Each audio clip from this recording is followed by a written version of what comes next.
1 Peter 4 verse 12, dear friends, do not be surprised at the fiery ordeal that has come on you to test you, as though something strange was happening to you. God is for Diwrnod. God is for the forgotten places, but the enemy's not. Paul writes in Ephesians 6 verse 12, for we are not fighting against flesh and blood, but against evil rulers and authorities of the unseen world and against evil spirits in the heavenly places. His MO is to steal, kill, and destroy. He doesn't want to see these places change. He doesn't want them to hear the good news of Jesus. He doesn't want the church in Wales to grow. He doesn't want 100 churches planted in the next 10 years. He doesn't want an increase in Bible sales. He doesn't want drug addicts to hear that there's hope in Jesus. He doesn't want teenagers to hear that they've been made in the image of God. Why? Because he knows the power of the gospel. And he also knows that God's vehicle for sharing the gospel is the church. So because he knows he can't stop the power of the gospel, he'll try to stop the effectiveness of the church. And he does it by doing two things. He'll distract us and he'll discourage us. But he cannot destroy us. You hear that again? He cannot destroy us. Because the Bible says that he that is in you is greater than he that is in the world. When Jesus says in John 16 verse 33, in this world you will have trouble, he didn't leave the sentence there. He doesn't end it with despair and discouragement. No, he says, take heart. Be encouraged. He says, I have overcome the world. Friends, we're on the victor's side. If we're in Christ, no weapon formed against us will prosper. Romans 8:31 says, if God is for us, who can be against us? So if things are looking pretty dire for you right now, if you're going through a storm and you feel like giving up, don't. You are on the side of victory. And Romans 8:28 promises, and we know that in all things, God works for the good of those who love him, who've been called according to his purpose. Come on, that's class. He works everything for good. So I might not be speaking from a place of rainbows and butterflies today, but I am speaking from a place of victory.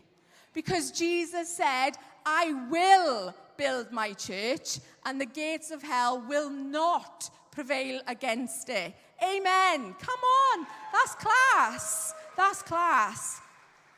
That's just my introduction, by the way. That's not, we're going in now. We're going to get stuck in. So Ben asked me to share about God's heart for forgotten places and unexpected people.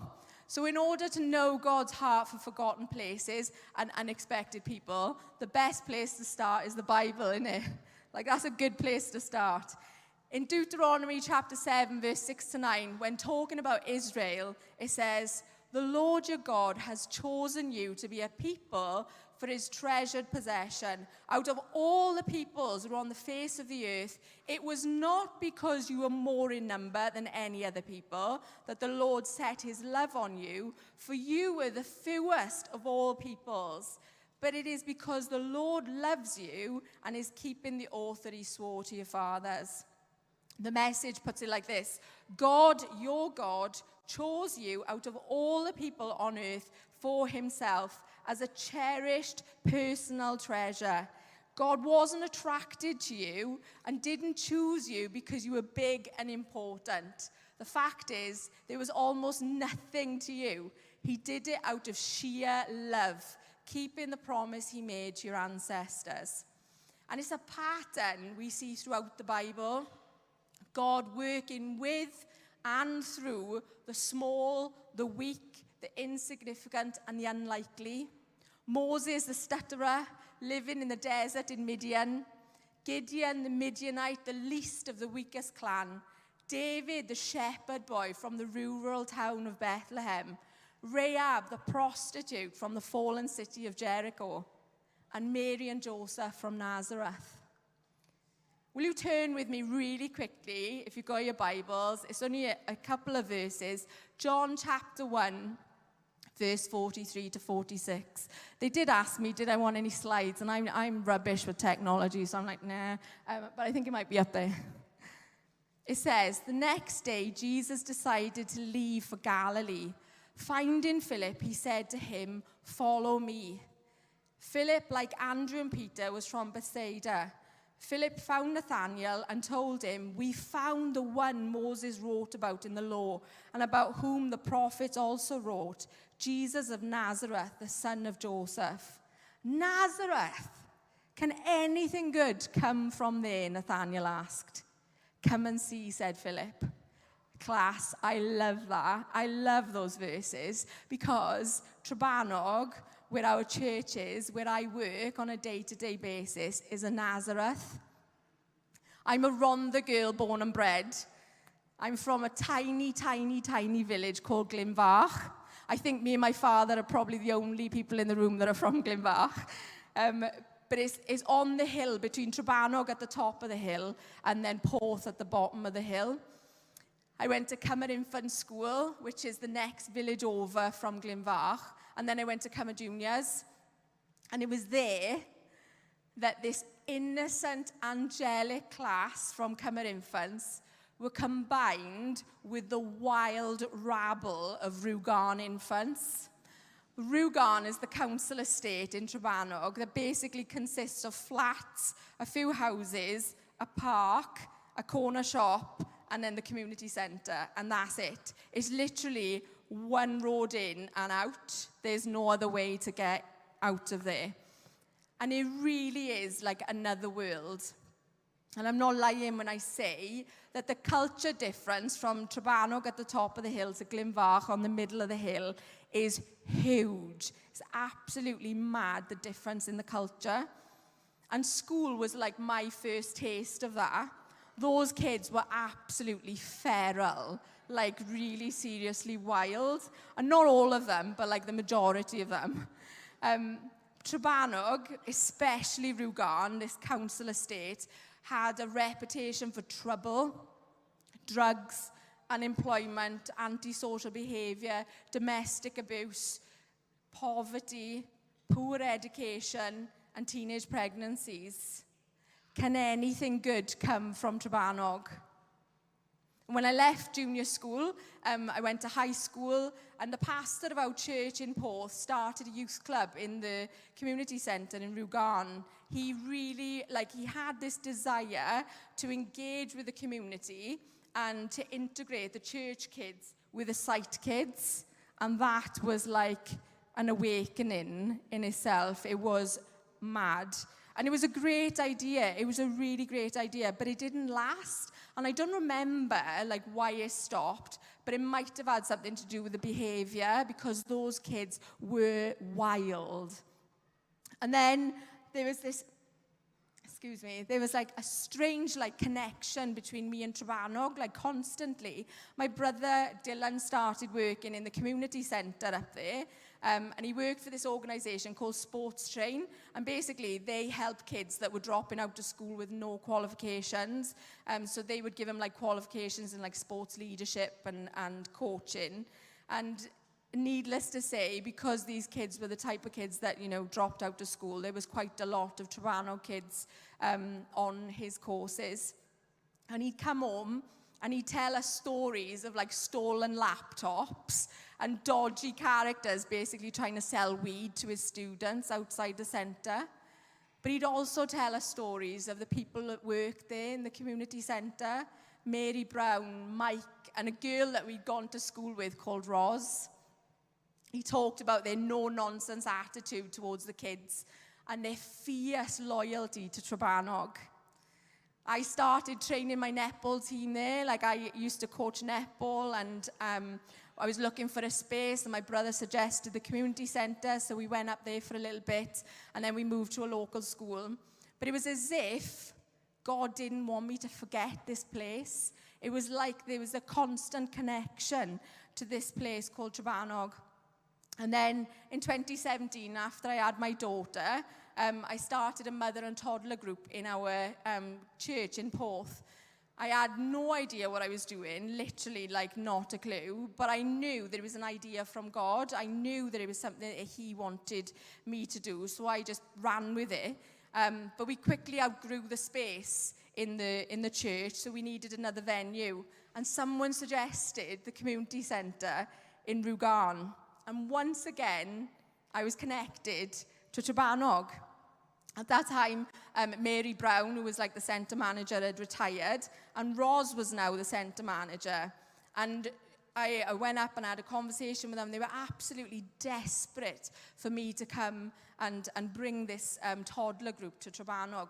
They wanted something good to come from Trebanog. So for nearly 7 years, I ran this toddler group voluntarily at the community centre. And in that 7 years, God really grew my heart for that community. And he did it through the people. It started with Ros, this fiery, no-nonsense, passionate, fairly intimidating, if you've met her, you'll know what I mean, loyal centre manager who works every hour under the sun and wants to make Trebanog a better place. And the more time I spent with her, the more we got to know each other, and the more we shared our lives together. She told me things about her family, her life, her upbringing, her beliefs, her hopes and her ideas for Trebanog. She became my friend. She still is my very good friend. And then one day, after toddlers, Ros was packing away like some of the toys in the other room, and I was in the main hall, completely on my own, packing away blankets or something like that. And I heard God say, as clear as day, this place needs a church. And it sparked something in me, like it birthed an idea. And I knew that I'd heard from God. I absolutely knew that I'd heard from him. But I also knew that it was bigger than me. I knew nothing about church planting. And I'd been part of an Elim church since I was 7 years old. So I had no idea what to do with what I'd heard. So I didn't do anything for about 6 months. And then we went through a really painful time at the church that I'd been brought up in. And we were trying to discern what we should do. And eventually we decided it was time for us to leave. And for about a year, we were like in this like wilderness period, like wandering, healing, trusting. And eventually, God connected us with people who did know about church planting. He reconnected me with Ben, who I'd met when he was 16. And he introduced me to John Burton, who became the pastor of our church in Trebanog, and Simon Dalton, who, like a week before he met me, he'd been preaching on the man from Macedonia, and one of the first conversations we had was, he shared that with me, and I cried when he told me, because I was like, that man was me. I was the man from Macedonia asking for help. And in all of that, God knew. Not only was he preparing me, but he was preparing others to say yes to his plan for Trebanog. When Nathanael said to Philip, "Can anything good come from Nazareth?" Philip's response was, "Come and see." He was about to introduce him to the greatest person to ever live, let alone the greatest thing to come out of Nazareth. And he says, "Come and see." But in order for there to be a Jesus of Nazareth, there had to be a Mary and Joseph of Nazareth. What do I mean by that? For something great to come from Nazareth, two people had to say yes to God's plan. A young teenage girl called Mary and an older, more mature carpenter called Joseph. It seems wild that God would choose this place and these people to raise the Son of God. But 1 Corinthians 1:26-27 says, "Remember, dear brothers and sisters, that few of you were wise in the world's eyes, or powerful or wealthy when God called you. Instead, God chose things the world considers foolish in order to shame those who think they're wise. And he chose things that are powerless to shame those who are powerful." God chooses to use the ordinary, the unexpected, the insignificant. Why? Because he gets all the glory. That verse carries on by saying, "So let the one who boasts, boast in the Lord." It's not because of us, it's because of him. But in his kindness, his vehicle of sharing his gospel, his love for people and places, is the church. This imperfect, flawed, ordinary group of people who simply say yes to his call. God raised up this young woman from this insignificant place to say yes to God's plan. And her yes, partnered with Joseph's yes, produced the greatest thing to ever come from that place. Do you see that? Mary, this young teenage girl, was the one who birthed God's plan, but she needed Joseph to support her in God's plan. That's a word for church planters, isn't it? Like, without Joseph, she risked ruin. Without Joseph, she risked scandal. God's plan needed both of their yeses, the young and the old, the birther and the carer, the planter and the supporter. Joseph's role was different, but needed. And what I love about Joseph is that he wasn't even originally from Nazareth. Notice how in Luke, he has to go to Bethlehem to register. His family, his ancestry was from Bethlehem. You don't have to be from a place to be part of God's plan for it. Maybe that's a word for someone in here today. You don't have to be from a place to be part of God's plan for it. You just have to say yes to God's plan. And it's a repeated yes. Do you think that in 9 months, Mary didn't have a wobble? Do you think that she didn't have doubts? Do you think that she didn't feel afraid or uncertain about the future? But she wasn't alone. She wasn't carrying it by herself. She had someone to remind her of God's word, somebody to remind her of God's promises, someone to encourage her to trust God's plan. Last November, I went to the Cantor Cymru prayer night for the Valleys in the Pop Factory in Paul. Some of you might have been there. It was a really great night and so encouraging to hear from the different planters, telling of all the incredible things that God has done and is doing across the valleys. But one thing that I noticed was that all of these exciting stories started with the words, "We've been going for about 18 months. We've been going for about 2 years. And then Katie Hadley got up from the Lounge Church in Pontypridd, and she made a bit of a joke about how they probably don't class as a church plant anymore because they've been going for like 10 years or something. And then she shared the encouragement of seeing their daughters get baptized. But she also shared, in the smallest of detail and through tears, the struggle they'd faced to get to that point. And I loved her for sharing that because it was raw and it was real. And I messaged her after it and I said, "You've got an important voice in what God is doing. You have something to say that church planters need to listen to. Because they've got something that some of us haven't got. And it's not more faith, it's not greater gifting, it's not better resources, it's experience." There's a quote that says, "Sit with warriors, the conversation is different." I love that. I think that's class. Katie and Steve Hadley are warriors. Ben and Lois Franks are warriors. There's other people in the room that are warriors. They might not think it, they might not feel it, but they are. Praise God for the young church plants. Praise God for the excitement and open doors, but also praise God for realness and honesty and vulnerability. Praise God for the people that are able to say from experience, this is flipping hard, but God is faithful. People who are willing to come alongside the birthers and remind them of what God has said and that his word is true. Make sure that you have those people in your life. Make space and time for them. Ask them to make space and time for you. Listen to the newbies. Let their excitement and their passion stir something, awaken something in you. But learn from the old heads.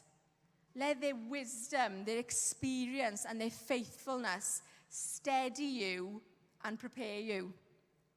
Having those people will help you to keep saying yes to God's plan.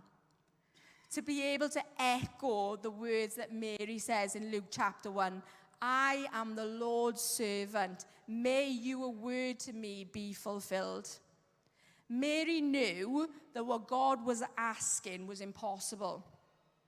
But when the Holy Spirit came upon her, the impossible became possible. Come on. The impossible became possible. Don't tell me that you can't go to the rough housing estate with the good news of Jesus when the same Spirit that raised Christ from the dead lives in you. Don't tell me that you can't go on when the same Spirit who raised Christ from the dead lives in you. Don't tell me that you can't believe for finances or people when the same Spirit that raised Christ from the dead lives in you. He makes the impossible possible. So finally, I know we're all starting to get a bit tired. How do we communicate God's love for forgotten places? Live, laugh, love. For the sake of evangelism, we're hijacking that slogan. And I'm going to add an extra to it. Live, laugh, love, Lord. Paul wrote in 1 Thessalonians 2 verse 8, because we loved you so much, we were delighted to share with you not only the gospel of God, but our lives as well. In forgotten places, love is key, but so is consistency. People don't care how much you know until they know how much you care. Share life with people. Get to know them. And let them get to know you. Not just the facts, but the detail. Through connections, we learn facts. Through relationships, we learn detail. You might know that someone is a single mother, but do you know why? That's detail. And that's shared through relationships. Check in on people. Pick up on, when you can help. We had a single mother that was struggling with her daughter's behavior. So I bought her a behavior chart. I listened to what she was saying, and I figured that was an issue. So I bought her a behavior chart, and I bought her a treat at the end of the week for getting ticks on her chart. Show an interest in people's lives. Congratulate them on their achievements. If they have a birthday, send them a message. If they have an appointment, offer to give them a lift. If they post on social media about their kids' achievements, celebrate with them. That's how you do life with people. You show interest in their lives. Laugh. Forgotten places sometimes don't have a lot to be joyful about, but they absolutely love a good crack. Create opportunities for fun. My music quizzes, and some of you have been to them, they are a hoot. They are an absolute hoot. We sing, we dance, we eat. We hosted a Galentine's night at my house with matching pajamas on the 13th of February. Just have fun. Our church joins in stuff that the community centre is doing. Banog bingo was a huge highlight for us. Some of you were there. But laugh with people, like get involved, enjoy life with them, love people. One of the best books that I've read on the subject of loving people was a book called Everybody Always by Bob Goff. Some of you might have read that. He talks about loving without an agenda and loving people, not as projects. Love people like they're made in the image of God, because they are. Give someone flowers when they break up with their boyfriend. Remember birthdays. Throw baby showers. Deliver sofas to people. Buy a rose for the girls on Valentine's Day. That's probably one for the girls to do. Maybe not a good idea for you boys to do that one. Attend funerals. Be present. Be consistent in their lives. And just as an FYI on that, none of that stuff comes naturally to me. Like, none of it. I am not naturally a thoughtful person, and I don't mean to make myself sound awful, but I just don't naturally think to buy somebody flowers or naturally think to remember it's somebody's birthday. I'm rubbish with dates, but it goes back to that thing of when the Holy Spirit is in us, he makes the impossible possible. So in my own strength, that's not possible. It doesn't come naturally to me, but in my weakness, he is strong. He can make the impossible possible. Finally, Lord, live, laugh, Lord. It took me 2 years of building relationships and trust with people before I started Chips and Church. Chips and Church is like a Bible study that I do with some of the women on the council estate in Trebanog. But it took 2 years to get to that point. 2 years of building relationship with people. It was 2 years of me saying, I'll pray for you when times were hard. 2 years of me putting my arm around them and praying for healing when they were sick. 2 years of writing Bible verses in cards, being intentional about making Jesus known. Encouraging them through social media. Before I was able to say, hey, I'm starting this Bible study on a Monday night that is exploring faith. We'll have some chips, and we'll open the Bible together. Fancy come in. It took 2 years of building relationships before I could get to that point. And then they did. They did come. And the majority of them never left. They still come faithfully every single Monday night. And it was only this year, after 7 years of being in a relationship with Roz, where I felt the Holy Spirit say, it's time to buy her a Bible. So this Christmas, every Christmas gone, I'm thinking, what can I buy her for Christmas? What can I get her? And every year I've asked God, is it time for me to get her a Bible? And every year I felt like it's not the right time. This year I said, God, is it time to get her a Bible? And he said, yeah. So I bought her a Bible, and I put on the front of it, start with the Gospel of John, read about the life of Jesus. Then I put some key psalms that I thought would be helpful for her to encourage her. She's reading her Bible. She's reading the Gospel of John. This is that loyal, fierce, tough, intimidating woman that is now reading her Bible in her house. She's not a Christian, but she's reading her Bible. That's a start, isn't it? But it's taken 7 years of building a relationship with her to get to this point. Friends, God just wants our yes. I'm done.